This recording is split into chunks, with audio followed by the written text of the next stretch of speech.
시청자 여러분 안녕하십니까? TJB 8시 뉴스 시작합니다. 이재명 민주당 대표가 조기 대선을 염두에 둔 대권 행보에 박차를 가하고 있습니다. 선거법 위반 혐의로 1심에서 받은 시정을 2심에서 뒤집어 무죄를 선고받자 전국 산불 현장을 순회한 데 이어 대전을 찾아 현장 최고위원회를 열며 분주한 일정을 보내고 있습니다. 오늘 대전에서 열린 회의에서는 그동안 정부의 산불 대응에 대해 강하게 질타하며 차별화를 시도했는데요. 또 서해를 수호하다 희생된 용사들의 넋을 기리는 서해 수호의 날 기념식에도 처음으로 참석했는데 영남권과 중도층 민심을 잡기 위해 공을 들이고 있다는 분석이 나옵니다. 보도에 조혜원 기자입니다. 지난 26일 2심에서 무죄 판결을 받은 더불어민주당 이재명 대표가 오늘 오전 더불어민주당 대전시당에서 현장 최고위원회를 열었습니다. 박찬대 원내대표, 전현희 최고위원 등 지도부와 지역 국회의원 등이 참석했습니다. 이 대표는 최근 발생한 영남권 산불과 관련해 정부가 예산 부족을 이유로 대응이 미흡하다고 주장한 국민의힘을 강하게 비판했습니다. 4조 8,700억 원이나 되는 이 막대한 예산을 한 푼도 안 쓰면서 마치 예산이 없어서 화재 대책을 세우지 못하는 것처럼 산불 대책을 못 세우는 것처럼 국민을 상대로 거짓말을 합니까? 이번 현장 최고위원회를 대전에서 개최한 의미에 대해 박정현 대전시당 위원장은 탄핵 시계로 멈춰버린 지역 현안 해결에 대한 기대감을 나타냈습니다. 2심 무죄 판결 이후 첫 최고위원회를 대전에서 하게 되어 더 뜻깊게 생각합니다. 대전 충청의 시급한 현안도 더 잘 해결되리라 생각됩니다. 이후 이 대표는 대전 현충원에서 열린 제10회 서해 수호의 날 기념식에 처음으로 참석했습니다. 서해 수호를 위해 산화한 55명의 호국 영령을 기리고 국가 유공자에 대한 합당한 예우와 보상을 약속했습니다. 지난 이틀간 경북 산불 피해 현장에 이어 대전을 찾아 최고위원회를 주재하고 서해 수호의 날 기념식까지 처음 참석한 이 대표. 조기 대선 가능성을 염두한 중도 지지층 확장 행보가 본격화됐습니다. TJB 조혜원입니다. 아산시장 후보에서 사퇴했던 자유통일당 김광만 후보가 사퇴 선언 사흘 만에 이를 철회하고 선거 일정 완주를 선언했습니다. 김 후보는 보도자료를 통해 당원과 시민들의 요청으로 사퇴를 철회하게 됐다며 모두가 살고 싶어하는 아산 건설을 위해 최선을 다하겠다고 밝혔습니다. 이에 따라 아산시장 선거는 더불어민주당 오세현 후보와 국민의힘 전만권 후보, 새미래민주당 조덕호 후보, 그리고 사퇴를 번복한 김광만 후보로 인해 다시 4파전으로 치러집니다.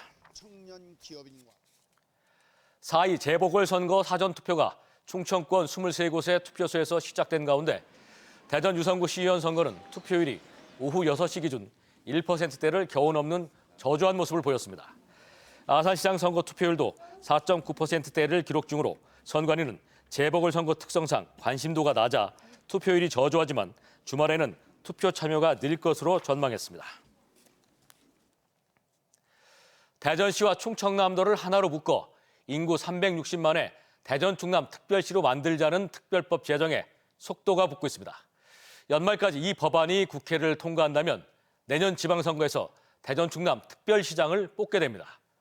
뭉쳐야 산다는 절박함 속에 단체장들의 뜻은 하나로 모아졌지만 이번 통합이 시민들의 삶을 어떻게 바꿀지에 대한 공감대 확산이 우선 큰 숙제고 두 번째는 논의 과정에서 비켜서 있던 야권을 설득하는 것도 만만치 않습니다. 서울지사에서 이재곤 기자입니다. 37년 만에 다시 통합을 선언하며 대전과 충남 단체장, 정부 인사들이 국회에 모였습니다. 연말까지는 특별법을 제정해 내년 6월 지방선거에 맞춰 대전 충남 특별시장을 뽑겠다는 생각에 속도를 올리고 있습니다. 당위성이 확실함에도 불구하고 우리 충남 도민들과 대전 시민들이 동의를 해야 이루어지기 때문에요. 그런 의견을 듣고 또 이 동의를 구하는 그런 작업들을 할 예정입니다. 통합을 주도할 민관협의체와 특별법 초안도 마련됐습니다. 특별시로 하되 시군구 기초단체는 유지합니다. 국세의 지방세 이전, 각종 권리 이양 등 55개 특례 조항을 받아야 하는 만큼 정부와 협의도 진행해야 합니다. 중앙정부는 적극 지원하겠다는 입장, 문제는 통합 효과입니다. 수도권과 대항할 수 있을 만큼 충분한 경쟁력이 있다, 저희는 이렇게 보고 있습니다. 360만에 30조 원 정도의 예산이 사실상 확보되기 때문에 향후 전략 사업에 대한 집중적인 투자도 가능하리라고 보고, 인구 360만, 지역 내 총생산 192조로 국내 2위 경제권으로 도약하며 충북 세종까지 합치면 덴마크 수준의 경제력을 갖게 됩니다. 철도 등 교통망과 과학기술 국책사업 유치는 물론 경비와 인건비 절감액을 주민에게 쓸 경우 수조 원의 혜택이 돌아간다는 설명입니다. 하지만 주민 공감대를 위해선 행정통합이 가져올 명확한 비전이 필요합니다. 가장 큰 난제는 정치권 설득입니다. 통합을 추진하는 대전과 충남의 단체장은 국민의힘이지만 지역 국회의원의 다수는 민주당이어서 이들에 대한 설득 없이는 법 제정이 어렵기 때문입니다.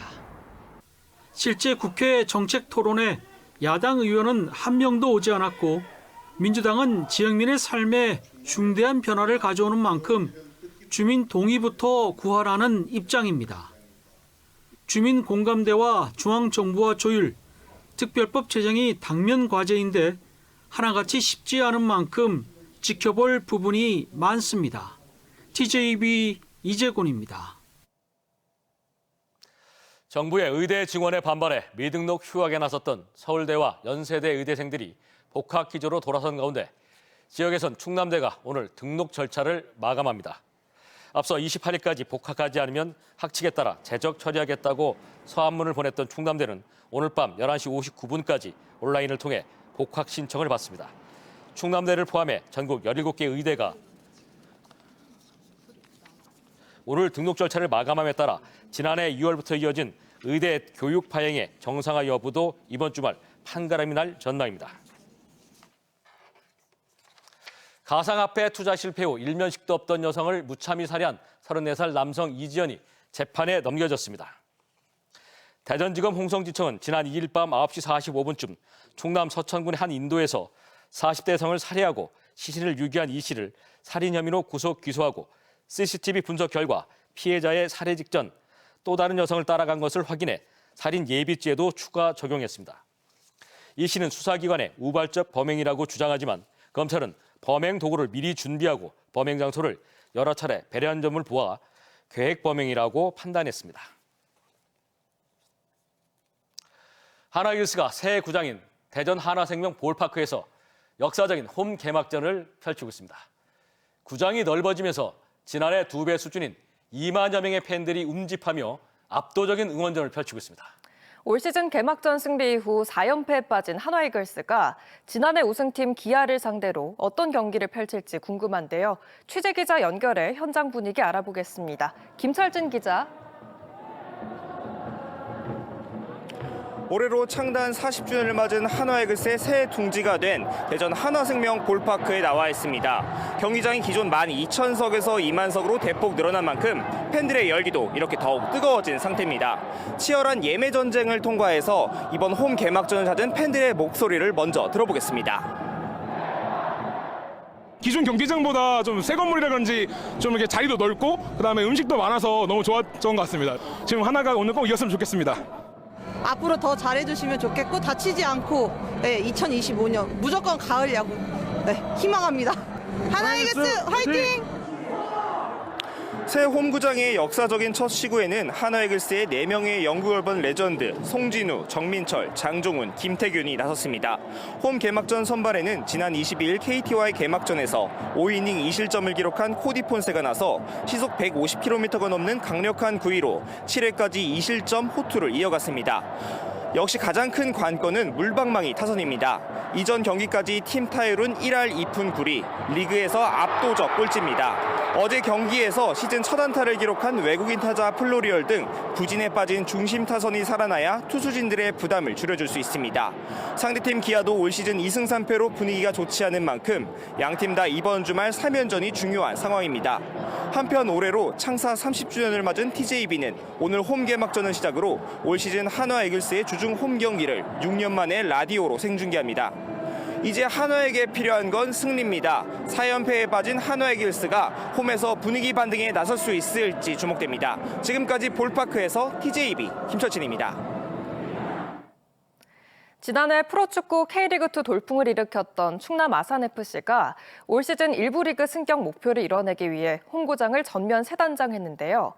이순신 종합운동장을 축구 전용 경기장으로 사용하기로 하고 30억 원을 들여 K리그2 홈구장 가운데 처음으로 천연과 인조 잔디를 결합한 하이브리드 잔디로 교체했습니다. 이선학 기자가 보도합니다. 지난해 역대 최고의 성적으로 막판까지 1부 리그 승격을 다퉜던 충남 아산FC.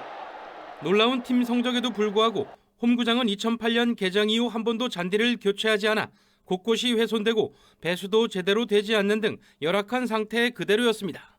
이 때문에 선수들의 부상 우려와 경기력 저하 논란이 제기됐는데 아산시가 30억 원을 투입해 잔디를 전면 교체했습니다. 천연 잔디와 인조 잔디의 장점을 살린 하이브리드 잔디 시스템인데 이미 맨체스터 시티 등 유럽 리그 구단들이 운영하고 있고 국내에서는 서울 상암 경기장에 이어 프로리그에서는 두 번째로 설치되는 겁니다. 매트 형태의 인조 잔디 틀 위에 천연 잔디를 파종하는 방식으로 천연 잔디의 단점인 내구성이 크게 강화됐고 평탄화 유지가 용이해 선수들의 부상을 예방할 수 있습니다. 결속력이 굉장히 단단해져요. 외부 충격으로 인한 그 잔디 파임 현상이라든가 우리가 흔히 얘기하는 디봇 현상이 방지가 되는 그런 잔디가 되겠습니다. 그동안 부상 위험을 무릅쓰고 경기를 펼쳤던 선수들 입장에서도 그라운드 잔디 품질이 유럽 리그 수준으로 개선됨에 따라 기대를 감추지 않고 있습니다. 처음 접해보는 거지만 기존에 안 좋았던 운동장 상태에서는 훨씬 관리나 이런 부분에서 훨씬 좋아질 거라고 생각하고 있어서 모두들 다 기대하고 있습니다. 이 밖에 아산시는 이순신 종합운동장을 축구 전용 경기장으로 운영하기로 하고 가변 관중석을 설치해 수용 인원을 늘리는 한편 LED 광고 보드도 설치해 팬들에게 다양한 서비스를 제공할 계획입니다. 하이브리드 잔디로 이렇게 교체를 하게 됐습니다. 선수들은 또 최상의 실력을 발휘하고 팬들은 수준 높은 그런 경기를 관람할 수 있을 것 같습니다. 명품 잔디로 업그레이드된 홈구장에서 오는 30일 홈 개막전을 치르는 충남 아산FC가 올 시즌은 1부 리그 승격의 대업을 이뤄낼지 팬들의 기대가 커지고 있습니다. TJB 이선학입니다. A매치 휴식기가 끝나고 K리그1 4승 1패로 단독 선두를 달리고 있는 대전 하나시티즌이 내일 오후 4시 30분 대전 월드컵 경기장에서 7위인 광주를 상대로 4연승을 노립니다.